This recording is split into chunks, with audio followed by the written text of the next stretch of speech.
नमस्ते दोस्तों, मैं राजेश पांडे आज आप लोगों के लिए एक ऐसे व्यक्ति की कहानी लेके आ रहा हूं, अवधेश, जो हम लोगों को एक सबक सिखा गया।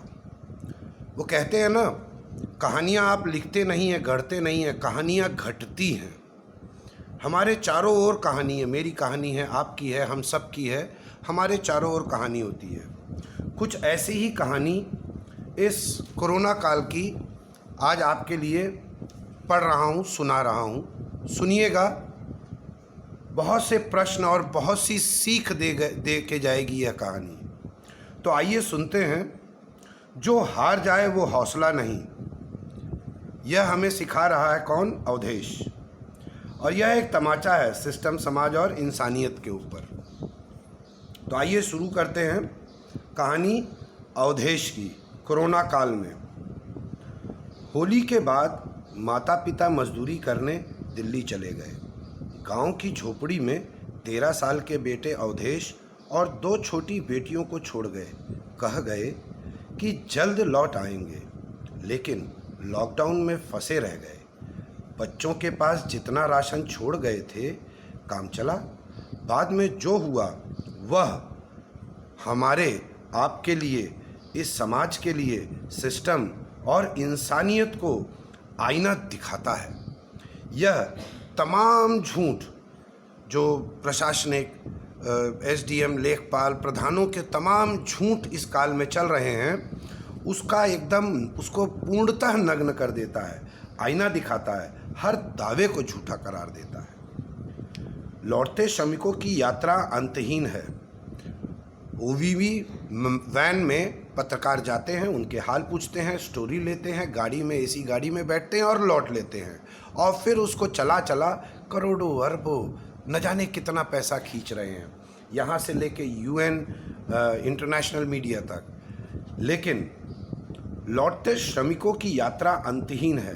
काश कि गांव पर ख़त्म हो जाती, पर गांव मंजिल है या मृगमारीचिका, कौन जाने। वहाँ दाना पानी होता तो शहर को क्यों जाते। भविष्य का ऊंट किस करवट बैठेगा, कोई नहीं जानता। पर 13 साल के अवधेश की कहानी एक बड़ा संकेत भी देती है।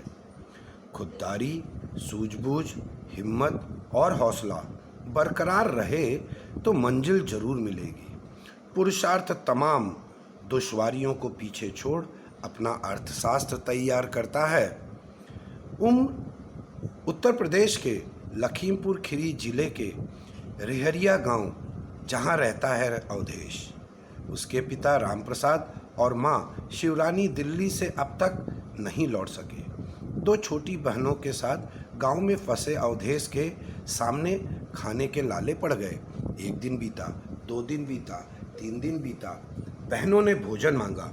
भाई असमर्थ, किसी भी तरह थोड़ा आधा बचाकर वह अपनी बहनों का और अपना किसी भी तरह पेट काट कर भरता रहा, तृप्त करता रहा कि किसी भी तरह जीवित रहे। वह तो किसी तरह पेट की आग पर काबू रख रहा था, पर छोटी बहनों को बिलखता देख उसका कलेजा मुंह को आ गया। गांव में इसका कोई रिश्तेदार भी नहीं था जो देखरेख करता या जिससे ये मदद मांग लेता। अवधेश ने सूझबूझ से काम लिया।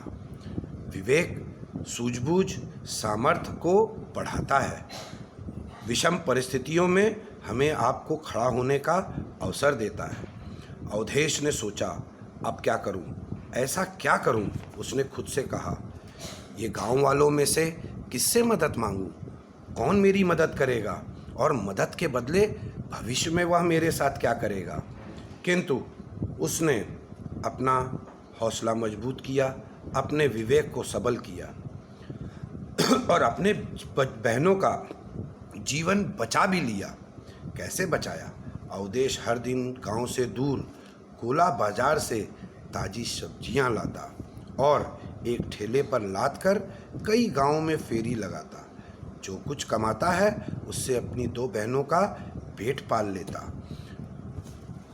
हैरानी इस बात की है कि ना तो ग्राम पंचायत के सदस्यों को ना ही नेताओं और सरकारी कारिंदों को, ना ही आम गांव वालों को इस बच्चे की कोई सुध थी।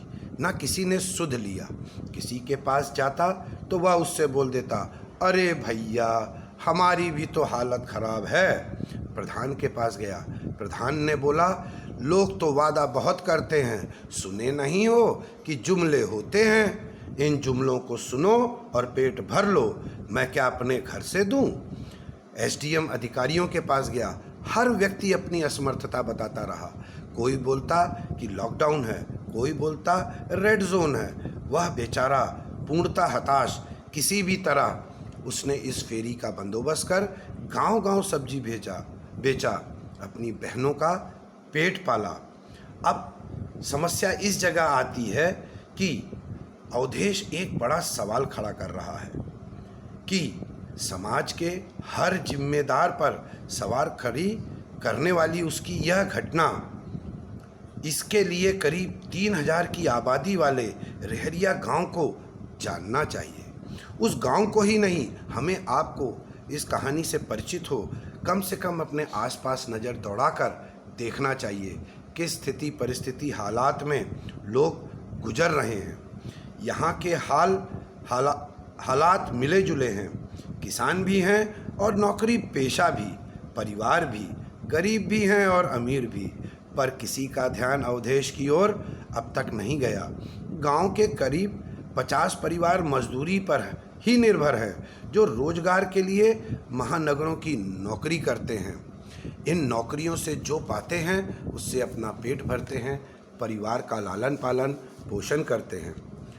अवधेश की कहानी अंत में जाते जाते यह प्रश्न कर गई कि गरीब पेट तो भरता है, वह पढ़े ना पढ़े, किंतु इस पेट की आग बुझाने के लिए वह कमाना बहुत कम उम्र में सीख लेता है। सीखना हर चीज़ से चाहिए, हर कहानी से सीख मिलती है। और अवधेश हमें जब भी याद आएगा, जब भी अवधेश की बात होगी, तो वह ज़रूर अपने अड़ोस पड़ोस गांव और बाकी समुदाय समाज के लोगों को यह सीख देगा कि जो हार जाए वह हौसला नहीं, जो स्थिति परिस्थिति हालात से जूझ के निकले वही है असली शूरवीर, वही योद्धा है। आशा करता हूँ यह छोटी सी सच्ची कहानी जो अवधेश की लखीमपुर खीरी से आपके लिए लाया हूँ आपको पसंद आएगी।